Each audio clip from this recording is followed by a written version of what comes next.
अहिल्यानगरमध्ये हनुमान मूर्तीची विटंबना, आरोपी ताब्यात. धक्कादायक माहिती समोर.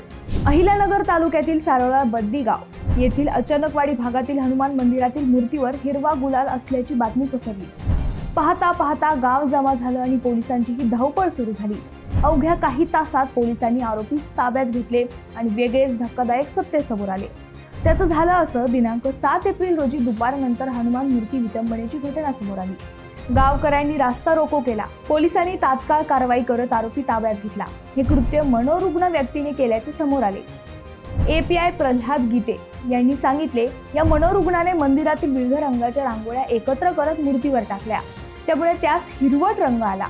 तसेच तेथे असणारे अगरबत्ती कापूर पेटवून दिले. त्यामुळे तेथील फरशी काळवंडून फुटली. त्यामुळे कुणीही अफवा पसरवू नये असे आवाहन त्यांनी केले. हे कृत्य मनोरुग्णाने केल्याचे समजताच वातावरण थोडंसं शांत झालं. अहिल्यानगरमध्ये मनोरुग्णांकडून आजवर अनेक घटना घडल्यात. मित्रांनो, तुम्हाला या घटनेबद्दल काय वाटतं हे आम्हाला कमेंट करून नक्की कळवा.